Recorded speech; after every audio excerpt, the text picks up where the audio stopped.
Assalamualaikum warahmatullahi wabarakatuh.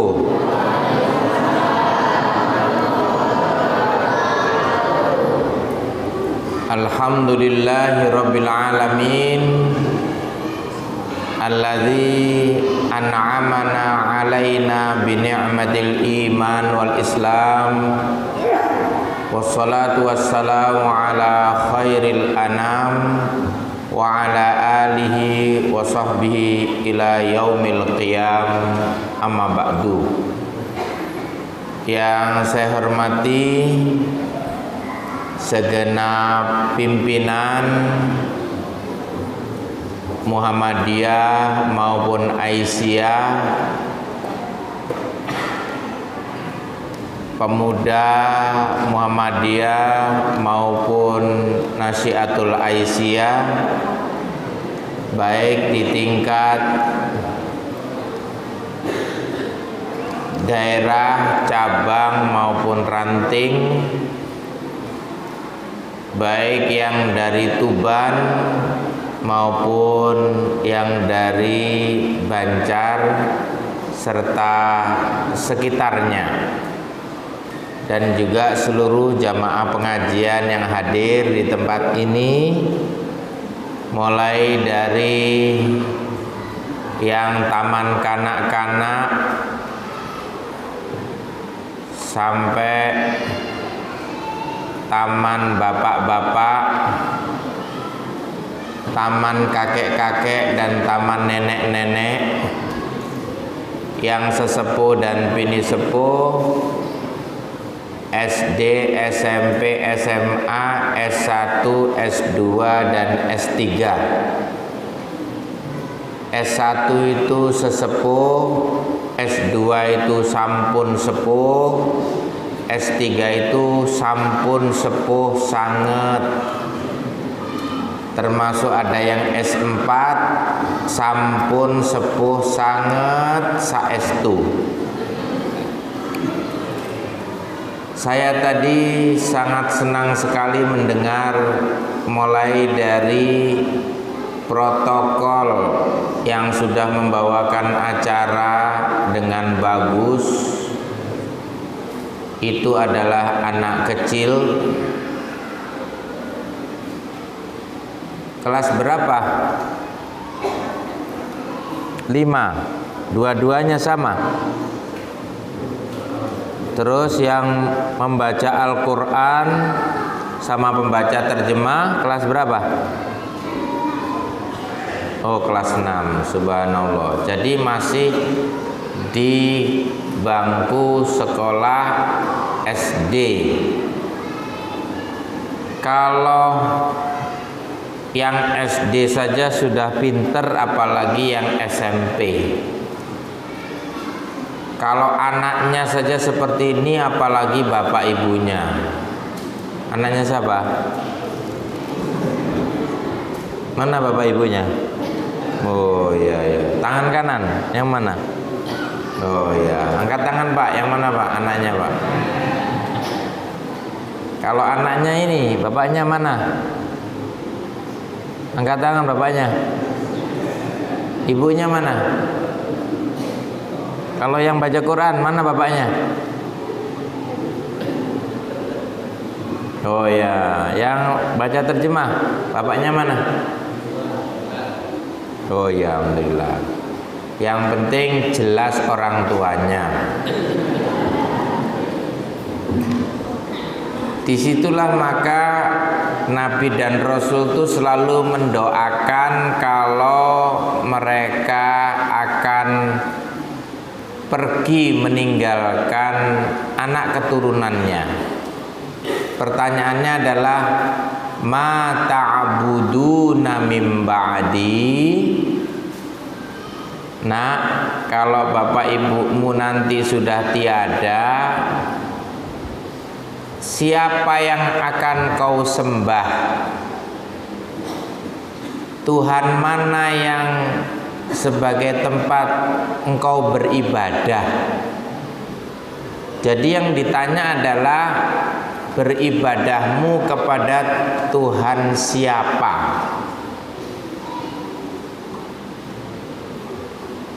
Ini penting untuk dipertanyakan oleh orang tua kepada anak cucunya, karena khawatir nanti pertanyaannya itu beda. Bukan ma ta'buduna mim ba'di, tapi ma ta'kuluna mim ba'di. Nah, nanti kalau bapak ibu ndak ada, awakmu mangan opo? Dadi sing ditakoni mangane, kudu ibadahe. Betul ya bapak ibu ya? Yang kita pikirkan itu manganai. Bahkan ada pepatah Jawa itu, mangan gak mangan sing penting kumpul.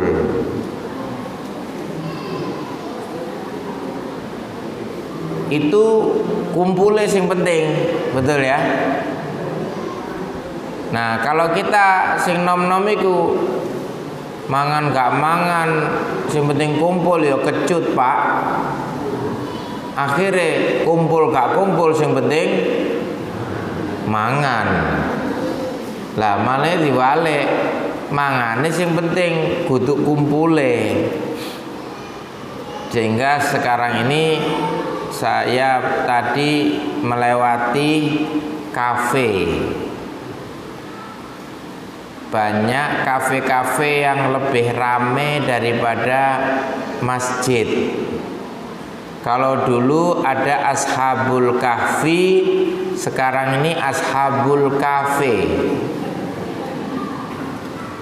Banyak yang kumpul di sana, walaupun cuman minumnya 1 cangkir, tapi ngobrolnya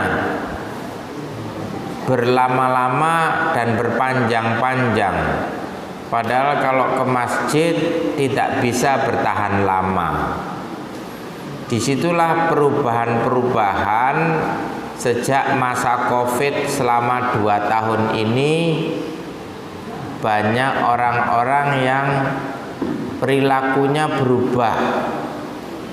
Maka dakwah Muhammadiyah itu bagaimana melaksanakan kaidah basyiru wala tunaffiru. Bahagiakanlah, jangan kau buat susah. Yassiru wala tu'assiru. Mudahkanlah, jangan engkau persulit.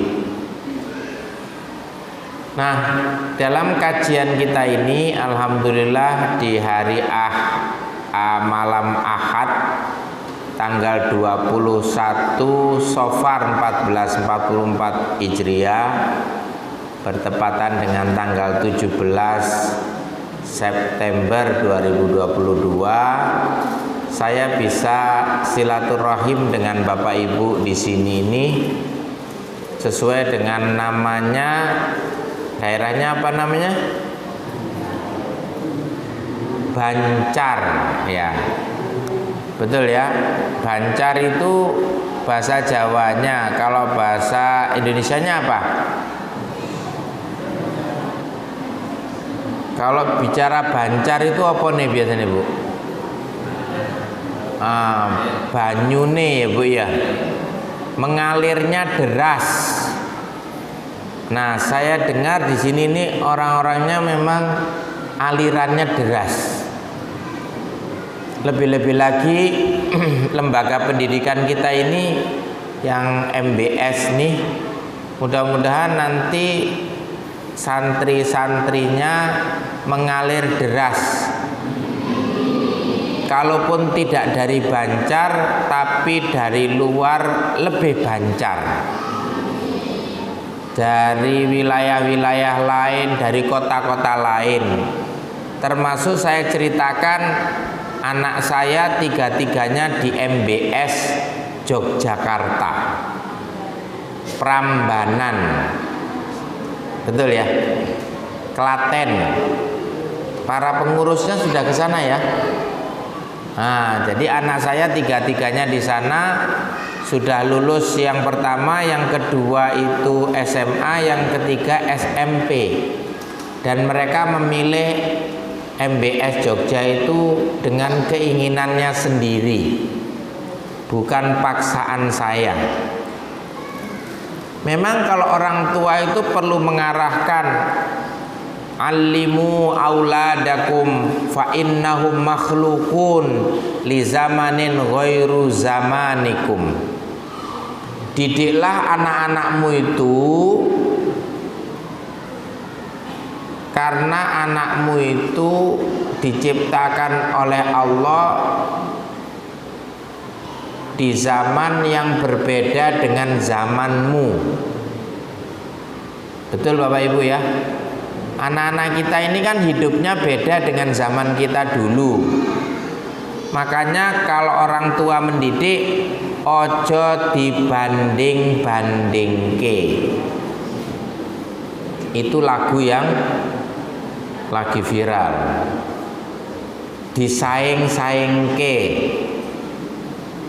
Bapak biyen iku nalika sekolah iku mlaku. Betul Pak ya? Nah, mlaku saka ndi kuwi? Adoh. Ibu biyen sekolahku karo dodolan. Nah, maksudnya memang mendidik anak-anaknya itu biar sederhana dan punya semangat yang tinggi. Tapi wong zaman dulu sama zaman sekarang sudah berbeda. Jadi anak saya ini ketika di MBS, saya ingat MBS yang ada di sini. Di sini udah berapa tahun ya MBS-nya? 3 tahun ya. Nah, kalau yang di Jogja itu sudah sekitar 10 tahun. Tapi santrinya sudah dari Sabang sampai Merauke. Nah, mudah-mudahan nanti di MBS ini juga sama seperti itu, bahkan bisa lebih baik daripada Yogyakarta. Nah, anak saya itu saya tidak tahu tiba-tiba di sana itu banyak meraih prestasinya. Jadi yang pertama itu ketika mau lulus, dia seorang perempuan ingin mendaftar ke Madinah University Lil Banat. Apa itu maksudnya? Jadi di Madinah itu ada universitas yang khusus untuk perempuan. Nah, di sini saya lihat banyak santriwati ya. Berapa jumlahnya di sini santriwatinya? Kira-kira berapa? Oh gitu ya. Alhamdulillah. Pengen kuliah ke luar negeri juga? Nah, jadi anak saya pengennya ke Madinah. Saya tanya, kenapa kok pengen di Madinah? Ya, nanti kalau bapak itu umroh ke sana membimbing jamaah, kan iso nyambangi aku toh Pak gitu. Jadi kepinginnya disambangi. Ya Bapak Ibu, sambang itu bahasa Jawa, tapi bahasa Inggrisnya motivation. Kenapa Bu? Oh, pinter-pinter bahasa Inggris sih Pak wong kene ya. Tuwek-tuwek padahal iku. Motivation itu artinya dorongan semangat. Berikanlah anak-anak itu motivasi, bukan sekedar motif nasi. Beda napa mboten motivasi kali motif nasi? Mangan meneh. Akhirnya engko anake lemu-lemu. Kalau anak kita berikan motivasi, walaupun kita itu jauh di mata, tapi tetap dekat di doa. Jauh di mata iya, tapi dekat di doa. Karena kalau ibu bapak itu mendoakan anak-anaknya itu sambung, walaupun tidak sambang. Betul? Nah, jadi anak saya ingin ke Madinah, tapi menjelang lulus nyoba-nyoba ikut tes Al-Azhar University di Kairo, Mesir. Bapak Ibu udah tahu di mana itu Mesir? Nah, saya tunjukin dari Banjar, pokoknya lurus saja, nanti ketemu Mesir. Kalau enggak tanya dengan ketua ini Muhammadiyahnya. Kalau tadi Solo, ya Solo itu terus saja gitu ya, nanti ketemu Mesir. Kok alhamdulillah dari jumlah anak yang lulus di MBS kelas 3, anak saya termasuk yang 20 yang diterima di Al-Azhar University. Nah, karena tadi itu waktu di Universitas Madinah itu syaratnya harus punya mahram. Mahram itu artinya berarti harus menikah. Maka anak saya tanya, apa betul ingin ke Madinah? Iya, syaratnya semua udah dipenuhi, sudah, tinggal satu, belum punya suami. Saya maunya waktu itu cari apa ada di Banjar yang mau menikah sama anak saya. Tapi karena lama nggak diundang-undang dari Tuban ke Banjar, karena biasanya kalau sudah sampai Tuban, saya ini hukumnya wajib ke Banjar. Nah, seperti hari ini, besok jam 6 pagi harus tausiah di Masjid Darussalam Tuban. Akhirnya lama ndak diundang, ya saya carikan ustadznya sendiri yang ada di MBS, dan akhirnya menikahlah dengan ustadznya sendiri. Kalau bahasa Arabnya al-ustad ya'kulu tilmidah. Betul? Ya'kulu atau yatazawwaju? Ya, kalau anak-anak yang pintar bahasa Arab itu ada ustadz makan santrinya sendiri gitu. Padahal maksudnya itu menikahi gitu ya. Tapi itu ada barokahnya. Ternyata kalau menikah sebelum kuliah ke luar negeri itu akan sakinah, mawaddah, warohmah. Belajarnya akan lebih tenang. Jadi nanti santriwati yang ada di Banjar ini kalau mau ke Timur Tengah, carilah pemuda-pemuda desa yang ada di sini. Ada ya? Ini yang tua-tua ini jangan merasa jadi pemuda. Ya. Jadi dengan begitu maka terjaga auratnya, terjaga amanatnya, terjaga harkat dan martabatnya. Tidak akan pusing-pusing kalau kita bergaul di Timur Tengah karena sudah menikah, insya Allah. Daripada budal ijen mulai nang Kendal Payak. Betul? Apa itu maksudnya? Budal ijen mulai gendong anak. Kalau anak-anak kita dididik seperti itu, insya Allah mereka akan senang dan semangat. Dan karena sudah menikah, akhirnya diberi anak. Jadi anak saya itu masih anak-anak, tapi wis gendong anak. Dan akhirnya saya ini walaupun si enom akhirnya dadi mbah.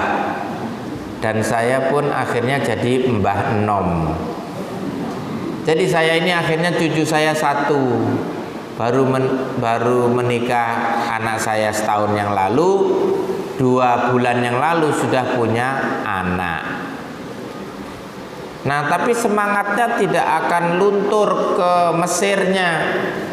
Bahkan ustadznya dari Mesir itu sudah datang ke MBS Yogyakarta. Mudah-mudahan nanti MBS Banjar juga akan didatangi ustadz-ustadz dari Mesir, dari Sudan, dari Turki, dari Madinah, dan dari seluruh dunia. Pondak amin. Nah, begitu caranya. Nah, ini adalah dalam rangka tadi para nabi itu menanyakan ma ta'buduna mim ba'di. Anak-anak kita ini hanya bekal ibadah lah yang penting. Karena kalau sudah tidak ada bekal lagi, kita sulit orang tua itu untuk mengharapkan anak-anaknya untuk jadi anak yang saleh. Coba perhatikan doanya. Rabbi ja'alni muqimas salati wa min dzurriyyati Rabbana wa taqabbal du'a. Itu ya doanya ya. Wahai Tuhan, jadikanlah aku golongan orang-orang yang mendirikan sholat, termasuk seluruh keturunanku. Bapak Ibu, makanya kalau sahabat Nabi itu diberitahu oleh Rasulullah, kalau kalian punya 3 anak perempuan, siapa di sini yang punya 3 anak perempuan? Angkat tangan. Kok gak ono sing ngaku ya? Hah? Komesi to mosok sakmene kae anake wedok mek 3, wong sing mek 1. Berarti harus membuat lagi. Gimana Pak? Setuju ya Pak ya? Pak, Bapak ini setuju tok ae Pak. Jadi kata Nabi, kalau kau punya anak perempuan 3 orang dan kau didik baik-baik, maka kau akan masuk surga. Tadkhulul jannah.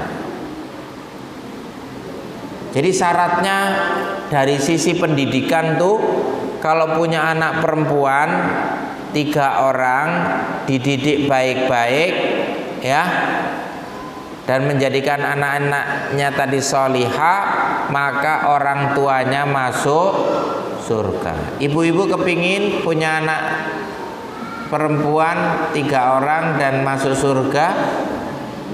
Pingin ya? Makanya kalau ingin sesuai dengan hadis itu, jadi yang anaknya masih 2 ditambah 1.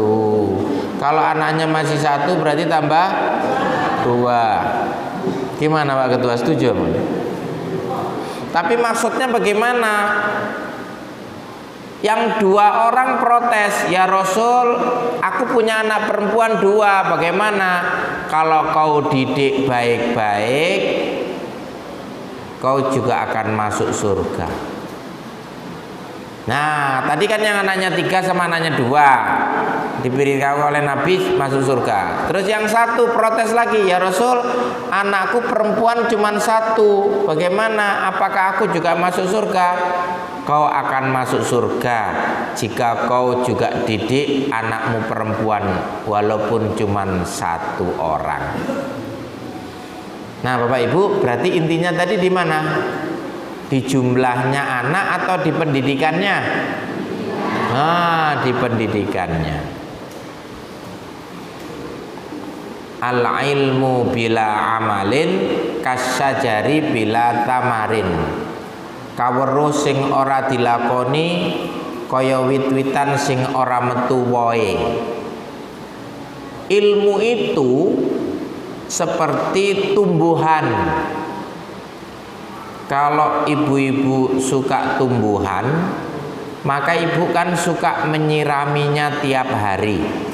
Betul ya Bu ya? Kalau tumbuhan itu segar, kemudian dia bertumbuh batangnya, cabang, ranting, daun, dan kemudian buah, ibu-ibu senang apa enggak? Nah, seperti di sini ada namanya pohon siwalan, betul?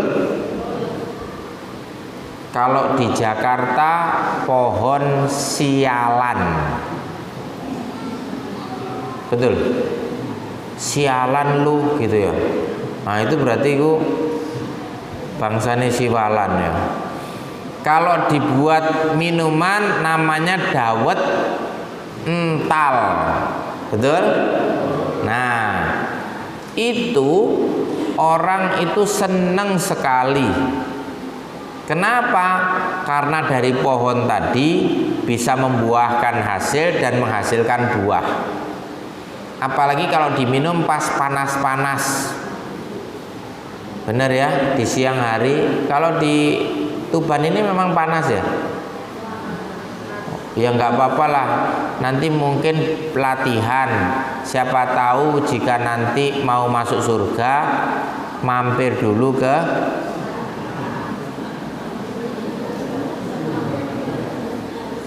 loh, kan kita tidak tahu, siapa tahu mampir untuk membersihkan dosa.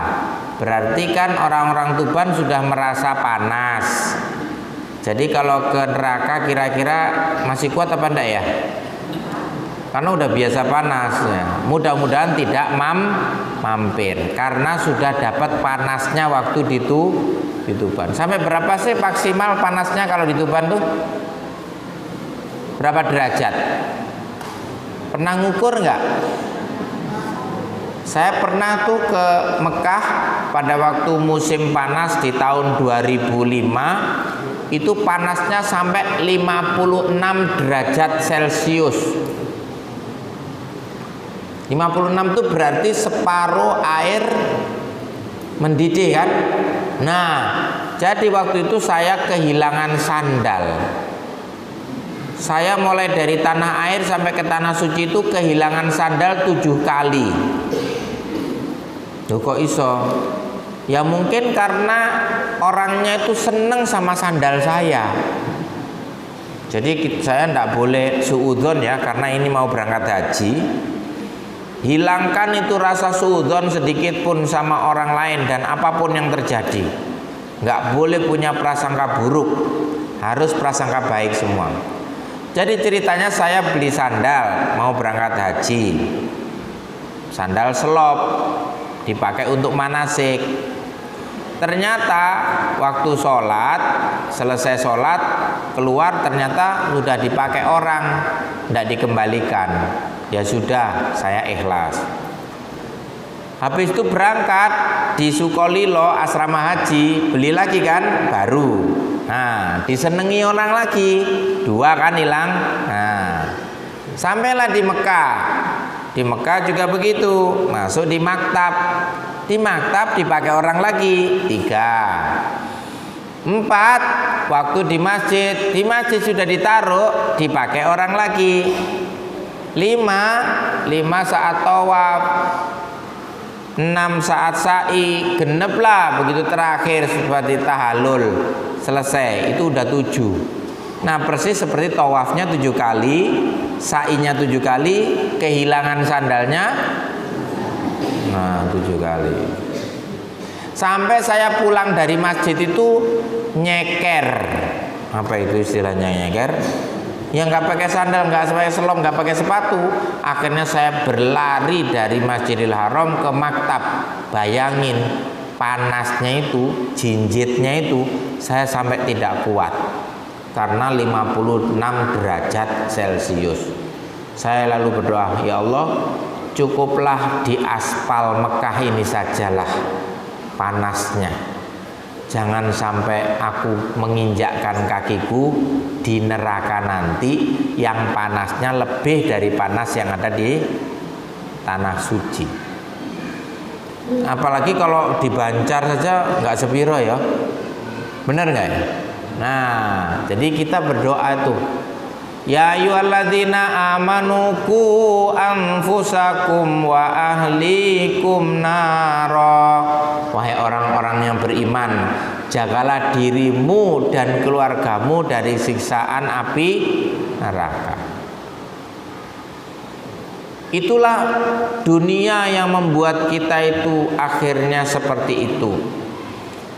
Kalau tadi saya ceritakan tentang bagaimana kita mendidik anak-anak kita tadi dalam rangka untuk menjadikan kita bisa masuk surga lewat pintu pendidikan. Kita ini kan nggak ngerti dari amalan mana kita bisa masuk surga. Tapi juga jangan-jangan kita juga tidak tahu dari dosa apa kita ini bisa masuk neraka. Nabi pernah menceritakan bahwa ada orang yang masuk surga hanya gara-gara seekor kucing, tetapi juga ada orang yang masuk neraka hanya gara-gara seekor kucing. Di sini ada yang suka melihara kucing? Ada ya? Nah, itu seperti kalau laki-laki Abu Hurairah. Abu Hurairah itu di rumahnya penuh dengan kucing, sehingga terkenalah kemudian beliau adalah orang yang penyayang kucing. Nanti kalau Bapak Ibu ingin masuk surga, pulangnya cari kucing ya. Setuju? Maksudnya adalah sifat kasih sayang itu kepada binatang yang membuat Allah itu ridho kepada kita dan kemudian bisa menjadikan kita masuk surga. Ridhonya Allah itu loh yang membuat kita masuk surga. Tapi juga kenapa kok bisa masuk neraka hanya gara-gara seekor kucing? Ya karena begitu kucing itu kelaparan dan kita tidak memberikannya makan, akhirnya Allah murka. Pada saat Allah murka itulah, walaupun amalannya cuman karena tidak memberikan makan seekor kucing, menyebabkan kucing itu mati kelaparan. Suatu hari ada seorang sahabat yang menceritakan, "Ya Rasul, itu ada orang yang rajin sholatnya, puasanya tidak pernah ketinggalan, zakatnya juga tidak pernah kurang.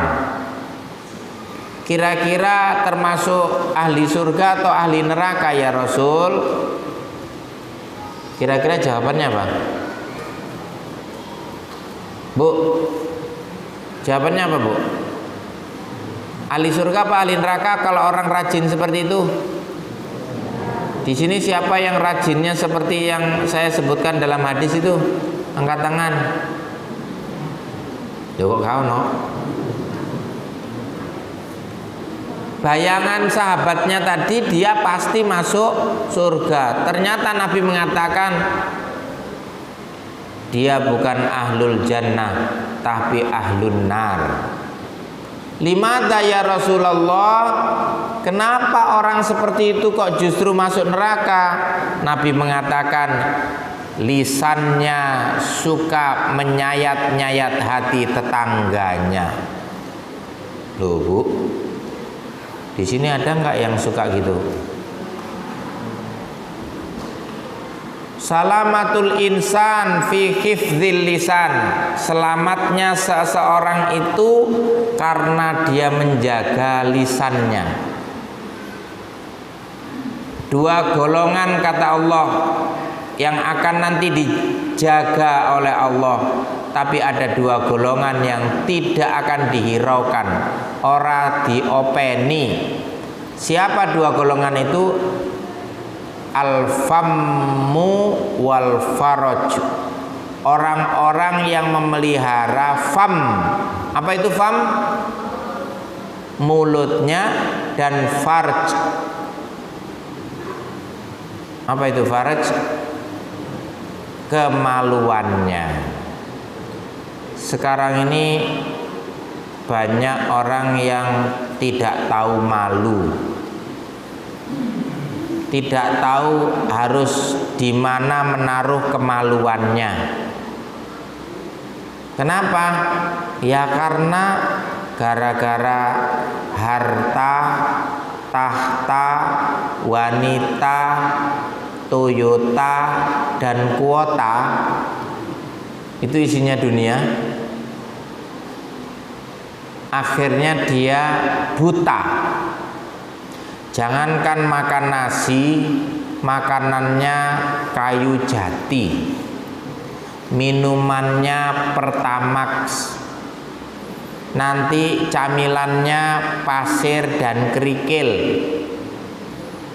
Jadi makanannya itu bahan-bahan tambang, material pembangunan. Kalau di Kalimantan tuh banyak hutannya, tapi sekarang juga sudah banyak yang gundul. Kenapa? Karena orangnya sudah tidak lagi makan nasi, tapi makan kayu jati.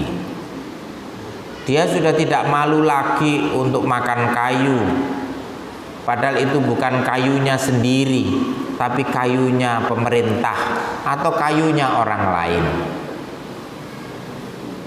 Orang sekarang sudah tidak malu lagi namanya korupsi. Apa korupsi itu? Kalau anak-anak itu bacanya korupsi katanya. Sudah tidak lagi malu. Bahkan kalau di televisi itu dada-dada gini loh, sambil senyum.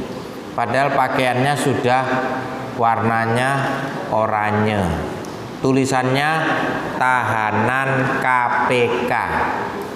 Makanya ibu-ibu saya pesankan jangan beli baju yang warnanya oranye. Pimpinan Muhammadiyah juga jangan pakai seragam yang oranye. Ini pakaiannya seragamnya biru, alhamdulillah. Termasuk jilbab-jilbab Bu, jangan pilih yang. Nah, nanti khawatirnya itu dikira tahanan KPK. Duh, sekarang orang sudah tidak mau lah. Fa illam tastahyi fasna ma syi'ta, katanya Nabi, kalau engkau sudah tidak lagi punya rasa malu, berbuatlah menurut kemauanmu. Nabi menandaskan rasa malu itu karena kaitannya dengan anak-anak kita ini lewat pendidikan. Bagaimana dari pendidikan itu anak-anak kita ini punya rasa malu. Maka Nabi itu memberikan contoh 4 sifat. Ada sifat amanah, ada sifat fatona, ada sifat sidik, dan sifat tabligh. Nah, ini salah satunya majelis tabligh ya. Disitulah maka Rasulullah itu mendidik kita semuanya bagaimana salah satunya punya rasa malu. Kalau sudah tidak punya rasa malu lagi, berbohong pun tidak malu. Ada orang yang sudah berbuat molimo. Di sini nih kalau molimo itu apa ya? Pertama apa? Maling.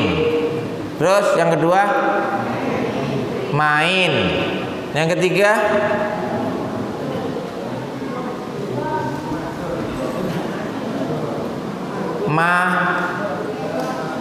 madon ya. Oh ya.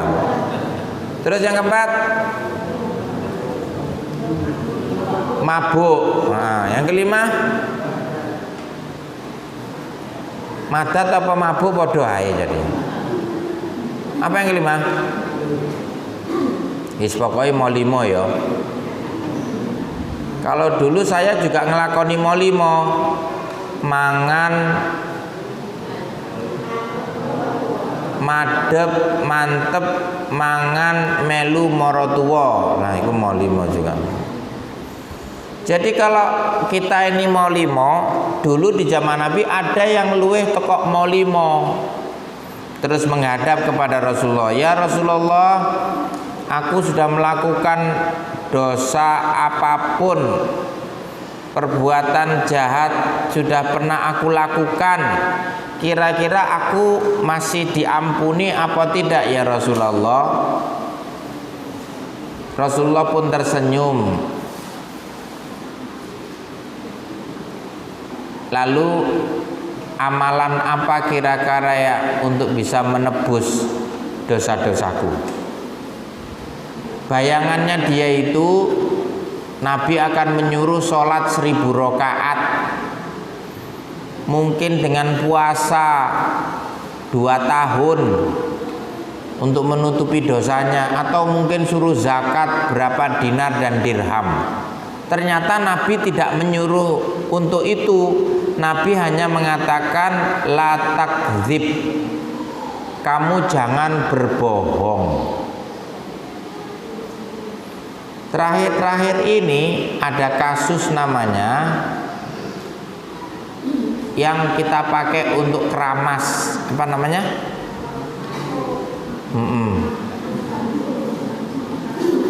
Ya. Jadi kalau kita keramas pakai, nah ada kasus tentang itu ya.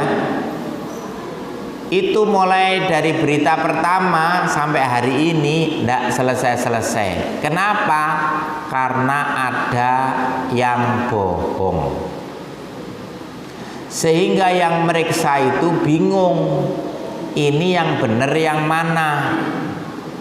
Dari kebohongan pertama menuju kebohongan yang kedua. Nanti kebohongan yang kedua itu untuk nutupi kebohongan yang pertama. Nanti bohong lagi, bohong yang ketiga. Kebohongan ketiga itu untuk menutupi kebohongan pertama dan kedua. Terus sampai 1001 kali kebohongan itu akan untuk menutupi kebohongan yang terdahulu.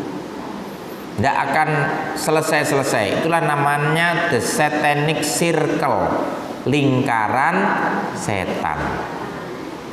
Nabi hanya memberikan resep kepada orang yang pernah berbuat jahat dan kejahatannya macam-macam, sudah mungkin stadium 4, itu dengan tidak berbohong. Nah, bagaimana kemudian resep itu manjur atau tidak? Berjalanlah kemudian waktu. Orang itu sudah mau mencuri karena tangannya gatel, lama udah tidak mencuri. Terus begitu mau mencuri, ingat sama nasihat Nabi tadi, jangan berbohong. Nah, Nabi kan cuman larangannya jangan berbohong, bukan jangan mencuri kan? Betul. Kalau aku mencuri sekarang, mungkin Nabi kan nggak tahu. Tapi nanti aku kalau besok ditanya, apakah kamu masih mencuri? Lah aku terus jawab gimana? Kan aku harus jujur, nggak boleh bohong. Akhirnya nggak jadi mencuri. Besoknya ngelihat perempuan cantik, pingin berzina. Nah, kan nggak ada larangan berzina. Seandainya aku berzina hari ini kan nggak apa-apa. Tapi kalau besok misalnya ketemu Nabi ditanya, apakah kamu masih berzina? Aku harus jawab jujur. Akhirnya tidak jadi berzina. Dan terus hari-hari itu terus akhirnya dia tidak melakukan lagi perbuatannya itu, karena dia tidak boleh bohong. Jadi kalau anak-anak kita ini kita ajari tidak boleh bohong, insya Allah nanti seperti orang di zaman Nabi ini bisa meninggalkan segala perbuatan yang jahat. Sama juga orang yang sudah membunuh 99 orang. Nah, itu di dalam bab taubat. Pernah dengar ya Bapak Ibu ya? Orang yang membunuh 99 itu kira-kira diampuni atau tidak, Pak? Kalau Amrozi itu ngebom di Bali, itu berapa korbannya? 100 lebih kan? Nah, ketika itu 99 dia ingin bertobat. Dia berjalan kaki. Dia kan nggak tahu apakah dosanya ini akan diampuni apa enggak. Kan tadi saya katakan kita tidak tahu dari amalan mana kita bisa masuk surga, dan kita juga tidak tahu dari dosa mana kita bisa masuk neraka. Terus dia ketemu dengan seseorang, dia katakan, aku sudah membunuh 99 orang, apa kira-kira dosaku diampuni? Dia kaget. Dia lalu mengatakan, enggak mungkin diampuni. Kata Allah itu, man qatala nafsan faqatalan nasa jami'an. Barang siapa yang membunuh satu orang saja, itu seolah-olah dia udah membunuh semua orang. Kenapa? Karena orang kalau sudah tego mateni wong, dia akan tego karo liya-liyane. Sudah mati hatinya. Terus, nah kan dia itu kan pingin tobat, tapi karena jawabannya sengak. Apa itu sengak? Makanya Bapak Ibu, tolong kalau ada orang bertanya itu jawabannya ojo sengak ya.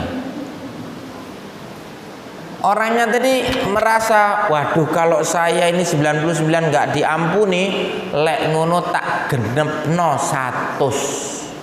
Akhirnya wong sing jawab mang dipateni pisan. Nah kira-kira Bapak Ibu kalau jawab begitu terus digenepno 100 ngono ya kira-kira. Nah itu akhirnya ya mati orangnya bener nih, dan geneplah 100. Begitu 100 tuh dia mikir lagi, mosok ya gak diampuni. Cobalah tak golek wong sing kira-kira iso jawab ya apa carane jarno diampuni. Nah, jalan lagi dia. Kemudian ketemulah sama seseorang. Dia tanya, "Bapak, apakah kira-kira dosa saya diampuni? Dosa apa yang kau lakukan?" "Saya sudah membunuh 100 orang. Baru aja yang ke-100 ini tadi." Terus dia katakan di dalam hadis Arba'in An-Nawawiyah itu, hadis yang ke-42, seandainya dosamu itu sepenuh bumi, maka aku akan datangkan sebanyak itu pula. Ataupun sepenuh dengan langit, maka aku akan berikan ampunan lebih banyak daripada itu. Jadi kata orang itu, walaupun dosanya saudara itu lebih banyak, Allah itu lebih banyak ampunannya. Nah orang itu kemudian lega, Bu. Makanya kalau ada orang tanya, jawab sing api, engko lek jawabane sengak digenepno 100. Benar itu. Akhirnya yang penting taubat dengan taubatan nasuha, menyesal melakukannya, berjanji tidak akan mengulangi, meninggalkan sejauh-jauhnya, dan menutupi dengan kebaikan. Nah, dia langsung berjalan menuju masjid. Tapi di tengah-tengah perjalanan beberapa langkah, ternyata malaikat maut menjemput nyawanya. Langsung disaut. Padahal malaikat Raqib dan Atid masih nyatet. Katanya malaikat itu, loh ini termasuk ini hamba Allah ini dalam rahmatnya, berarti ini malaikat rahmat. Yang satu malaikat azab. Oh cek durung suwe teko TKP, tempat kejadian perkara, getihe durung garing tatano. Akhirnya dua-duanya ini berebut. Mintalah keadilan pada Allah. Ya Allah, ini termasuk yang dapat rahmatmu karena dia melangkahkan kakinya menuju masjid, dia ingin bertobat. Yang satunya, oh tidak ya Allah, ini baru saja membunuh yang ke-100 katanya. Kok enak men, kok nyimut katanya. Apa itu kok nyimut? Oh iki perlu disiksa iki ya Allah. Jano gak main-main wong mateni wong, ya. Apalagi sing dipateni brigadir. Lah, akhirnya apa yang terjadi? Itu Karena ini dua malaikat ini berebut, ya sudah, kata Allah dalam hadis itu diceritakan, ukurlah jaraknya. Jaraknya itu lebih dekat ke masjid atau lebih dekat ke TKP. Nah, itu Bu pentingnya ini. Pentingnya kita ini mendekat ke tempat-tempat yang baik ini, termasuk masjid kita ini. Masjid apa namanya ini? Nah, ternyata beda 1 jengkal lebih dekat ke masjid. Akhirnya taubatnya diterima, walaupun dia telah membunuh 100 orang, diampuni oleh Allah dengan rahmatnya. Loh Bu, iku le iso tobat sebelum terlambat. Betul ya? Ajilu bis sholati qoblal maut wa ajilu bit taubati qoblal faut. Sholatlah kalian sebelum disolati, karena kalau sudah disolati nggak bisa sholat sendiri. Bertaubatlah sebelum terlambat, karena kalau sudah terlambat nggak akan bisa bertobat. Ada orang yang tobatnya itu tapi tobat sambel. Gimana tobat sambel itu? Tadi wis kepedesan ngono iki ya. Aku iki tobat aku wis pokoke wis ora katene mangan sambel meneh. Tapi begitu 3 hari kok pahit ya gak mangan sambel ya. Apa meneh lek sambel mari ngono iwae iwa apa Bu? Manyung. Wah, iki wis. Iki aku gak nyemoni panitia lo ya.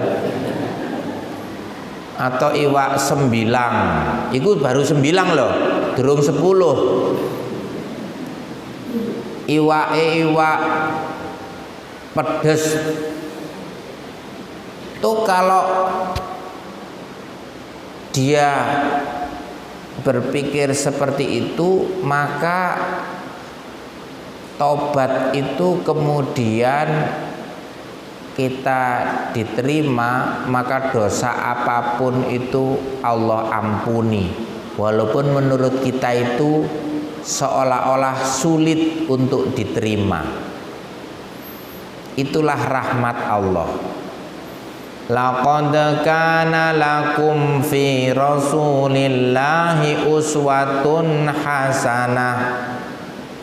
Sungguh-sungguh ada pada diri Rasulullah itu uswatun hasanah. Ada di sini yang namanya itu. Biasanya lek uswatun hasanah itu lanang apa wedok? Oh, perempuan ya. Oh, makanya sing kena dicontoh wong wedok ngono ta ya apa? Ya, maksudnya itu contoh yang terbaik. Jadi Allah tuh memberikan contoh, ini loh, contohlah Nabi Muhammad. Nabi Muhammad itu kalau makan nggak sampai kenyang. Ya Bu ya. Kami adalah golongan yang tidak makan kecuali lapar, makan pun tidak sampai kenyang. Kalau ibu-ibu,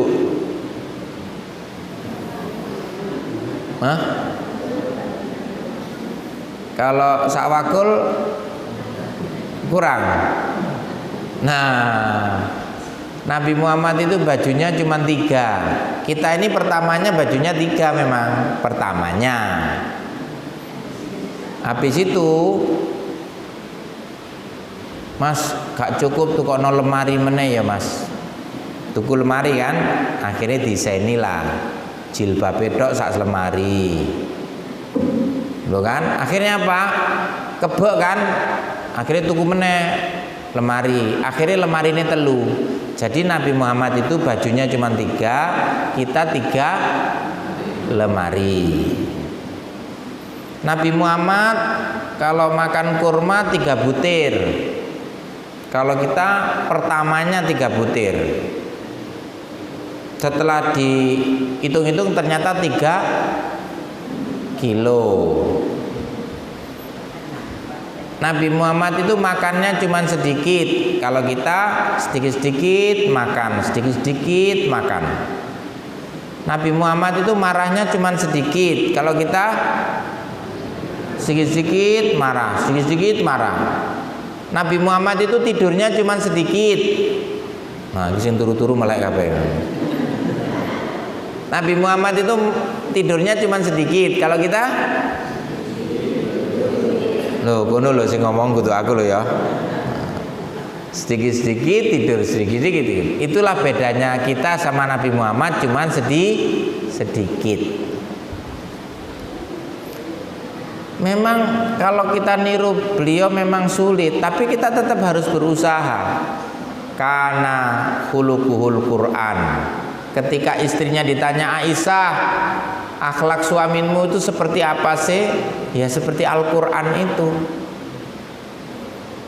Ya, Nabi itu walaupun dilempari kotoran unta. Bapak Ibu pernah dilempari kotoran? Belum? Ya dicobalah.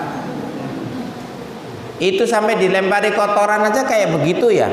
Mau memberikan maaf ya. Sampai malaikat Jibril itu gemes. Ya Rasulullah, kalau engkau sekarang berdoa kepada Allah, aku akan lemparkan itu gunung Uhud di atas kepala orang-orang Taif, karena sudah melempari engkau dengan batu sampai kaki beliau berdarah. Tidak wahai Jibril, Allahumma hdi qaumi fa innahum la ya'lamun. Ya Allah, ampunilah dosa kaumku karena sesungguhnya mereka itu tidak mengerti. Sampai seperti itu akhlak beliau. Dan suatu hari pernah diludahi oleh orang, sampai beliau tak cari orangnya itu kemana ya. Ternyata katanya sakit, didatangi, ternyata itu orang Yahudi. Ibu bapak pernah diludahi enggak mukanya? Diidoni pernah enggak? Nah, coba belum pernah. Sekali-sekali minta idonono mukaku. Biar iso ngetes sabare sampai mana. Nabi itu diludahi itu ya ndak bales. Ya Nabi terima aja. Ternyata orangnya sakit. Loh, sing idoni iki lho disambangi coba. Ditok-tok, ditanya, wahai orang Yahudi, kenapa engkau tidak meludahi aku hari ini? Katanya. Kok gak ngidoni meneh ya, lah kan sudah kadung ngidoni, saiki gak ngidoni gara-gara terus sakit. Akhirnya dia katakan, hanya engkau satu-satunya orang yang menjengukku saat sakit. Begitu mulianya dirimu wahai Muhammad, maka saksikanlah aku sekarang masuk Islam. Nah, anak-anak kita ini kita didik bagaimana supaya memiliki akhlak uswatun hasanah, contoh yang terbaik lewat MBS, lewat Muhammadiyah. Begitulah Muhammadiyah mendidik mulai dari dulu sampai sekarang, Mbah Dahlan dan Bu Nyai, supaya kita semuanya itu punya jiwa seperti jiwa yang dimiliki oleh Nabi Muhammad Sallallahu Alaihi Wasallam. Nah, Bapak Ibu, karena ini sudah banyak yang montak mantu. Jadi lek montak mantuku berarti tondone wis paham. Karena sudah paham, nah kalau masih ada yang ditanyakan, emang ada tanya jawab? Oh ada ya, Masya Allah. Ini belum ngantuk, ini kecil-kecil, belum. Baik, saya persilakan kembali kepada protokol cilik, dipersilakan. Assalamualaikum warahmatullahi wabarakatuh.